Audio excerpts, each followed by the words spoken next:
thank my siblings first and foremost for giving me this opportunity.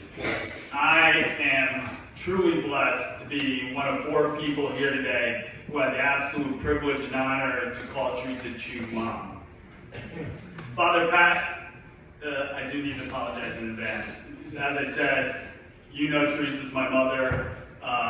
Today, my mother speaks through me, and you're all well aware that she was a little on the talkative side. So if I go over my allotted time, I'm hoping I've been granted some sort of dispensation. It's really not my fault. My mom loved to impart values to us by using 3-word acronyms. Like Father said, she always kept it simple for us. And as you saw, my little brother, he can only retain 3 things. For my siblings and I, she would offer reference to 3 H's: happiness, harmony, and health. With the grandkids, she would talk about the 3 R's: respect, responsibility, and reward. So to really pay homage to my mother today, I came up with my own 3-letter values system that definitely applied to her, which I call the 3 F's: family, faith, and fidelity. All these values she held close to her heart. No value was more important than the other, and she approached each with the utmost reverence and commitment. Family. Mother Teresa, or Saint Teresa of Calcutta, once said, "Let us love one another as God loves each of us." And where does this love begin? In your own home. My mother truly lived by these words. Simply stated, she was the rock of our family and always put our needs before her own.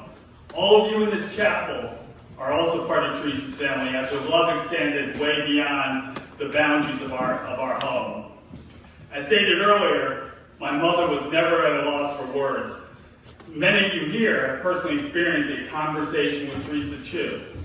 This is how her love and concern for others was manifested. No topic was off limits, and you were guaranteed it would take at least 20 minutes of your time.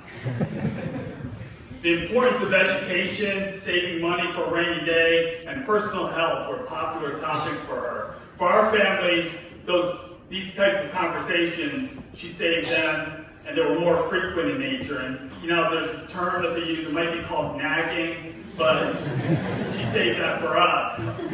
My dad once confided in me, said some wise words to me. He said, "I've actually conditioned myself to enjoy your mom's nagging. That means she loves me." Now, full disclosure, my dad was severely hard of hearing as well, so. Mom was fiercely devoted to our family and always looked for opportunities to keep us close and bring us together. She was the one who drove family gatherings, loved having all the grandkids together, and you'll see that in all the pictures that we'll have at the reception later.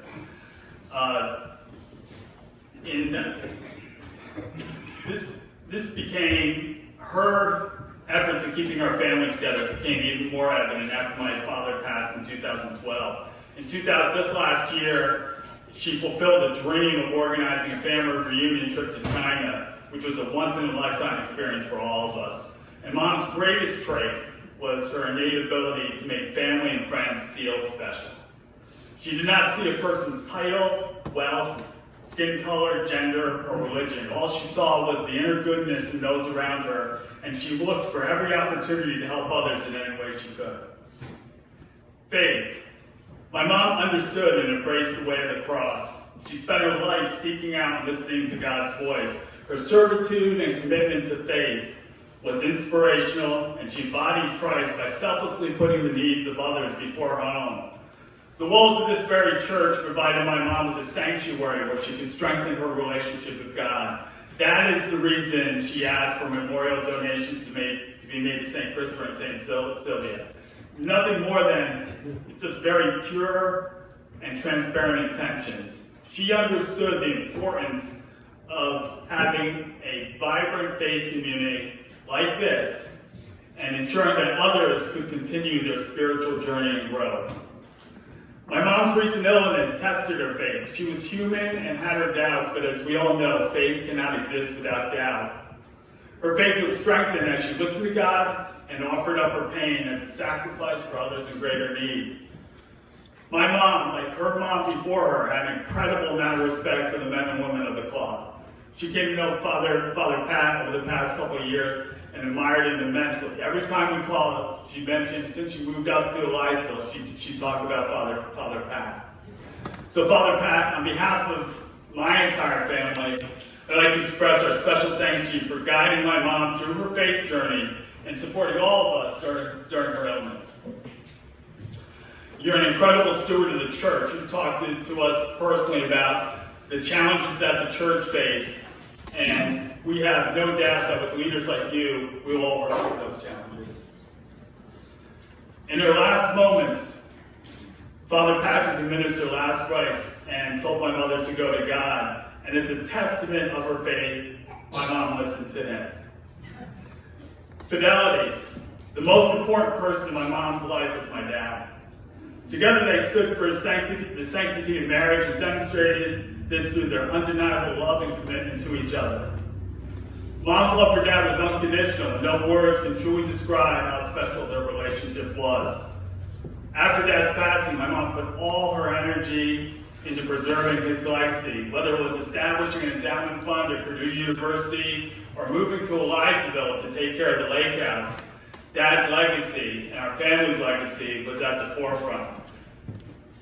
There's no better story. I think the one thing that my mom could do, she was like a ventriloquist. Whenever you see my mom and dad together in a social setting, my mom could literally lecture my dad without moving her lips. You can hear the words come out, and she'd be smiling, but then my dad would do whatever she said afterwards. That tells you that there's true love there. My father died after he was brought to shore following a sailboating accident at Twin Lakes when he was with my mom. Before he was brought away from the sailboat, he told my mom, "I'll come back to get you." On October 11, 2019, he fulfilled that promise. I know my mom was greeted in heaven by adoring family and friends who had gone before her. And as she approached them, the crowd parted. I can just visualize the crowd parting, and my dad was there smiling and doing this slow clap he had to my mom whenever he was teasing her. And I certainly know that the first words from my mom's mouth were, "Richard, why did it take you so long?" I can think of, just some words from scripture that really reminded me of my mom that I'd like to read to you. It comes from the second letter of St. Paul to Timothy. "The time of my departure is at hand. I have competed well. I have finished the race. I have kept the faith. From now on, the crown of righteousness awaits me, which the Lord, the just judge, will award to me on that day, and not only to me, but to all who have longed for his appearance." Let us all celebrate my mom's life by remembering the 3 F's that defined her and taking action on them by making our friends and family feel special, listening to God and answering his call, and remaining faithful and loyal to our loved ones. Mom, I know you are here with us today. You spent your entire life caring for us, and you were steadfast in preserving the family's legacy. Through your life's work, you proved that all along, you are the true legacy of our family.